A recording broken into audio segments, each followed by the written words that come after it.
Hello and welcome. Okay, right, today I want to talk about pain and how it can impact your enjoyment of riding. So, here's the thing. I know I don't expect you to be buzzing to go horse riding every day. Sometimes it does feel like a chore, especially during the winter, to be honest.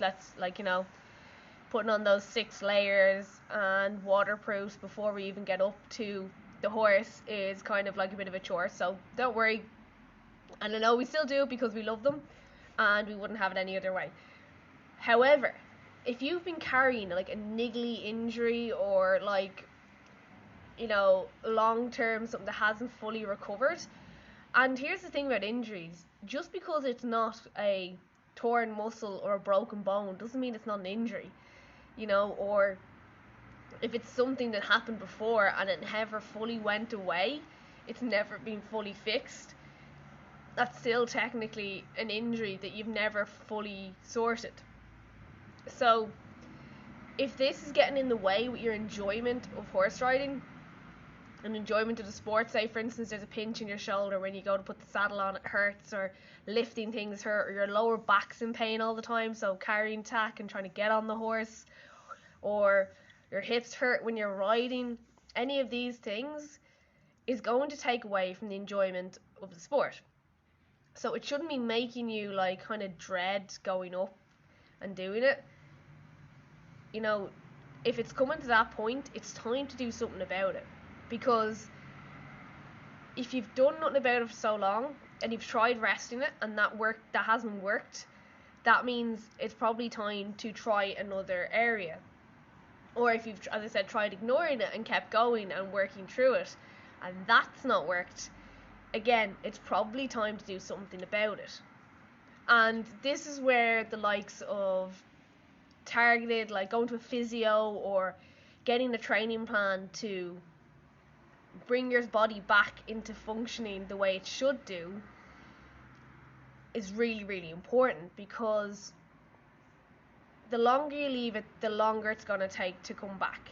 So if you have poor mobility in a shoulder and you just rest it and you rest it and you rest it, the likelihood is the mobility is going to get worse and worse until you do something to strengthen those poor mobility muscles again. Same thing with our hips. We'll have very tight inside hips, the outer are weak. Coupled with sitting down in desk jobs a lot of time, this is going to get worse and worse over time, which can actually translate into low back pain. Whereas if we strengthen out the outer glutes and strengthen out our glutes, this can take relief out of the lower back, to relieve the lower back, getting rid of pain, and also can actually loosen the tension on the outer hips. So when I talk about gym programs and training programs for horse riders, I'm not talking about deadlifting 100 kilos. I'm talking about working on these structural imbalances that happen to us as a horse rider, or also from injuries. Because what we may not know is that if you have a fall off a horse, sometimes it can knock your body out of alignment, or some way you've landed. So your body moves into a position to compensate for that, so it's not in the sore area. So for instance, say you've hurt your shoulder and holding it in its normal way is painful, it might slightly change its position without you even noticing to make it more comfortable. Now what happens after a while is it stays in that position, so the muscles shorten and tighten, and that can lead to pain later on in the time. So what we want to do then is release those muscles and strengthen the other ones that needed a break in that time to bring it back into a normal position. Now, we're never going to have perfect alignment. That's just not, we're not robots. But we can make our bodies as functional as possible and make it as easy as possible for them to sit in a better alignment, causing less pain and less tightness over time.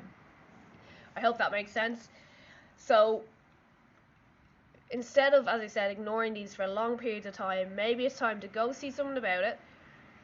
Get your structured program. As I said, it's not necessarily about deadlifting 200 kilos. It could be literally about stopping pain in the hips, building up strength in the glutes, fixing those shoulders a little bit.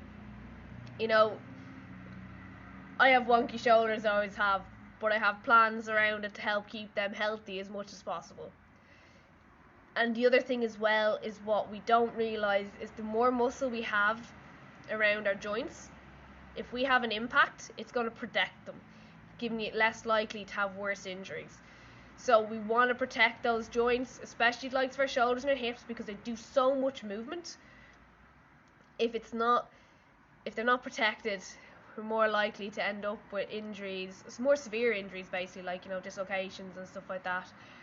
So these are all really, really, really important reasons as to why you should have some form of structured training plan, why leaving it on the long finger is only going to make it harder.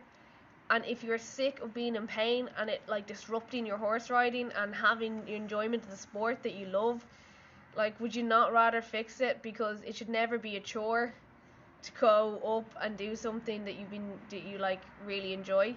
If it's become a chore because of pain, you can help that. I don't think that you have to live with it and just get on with it.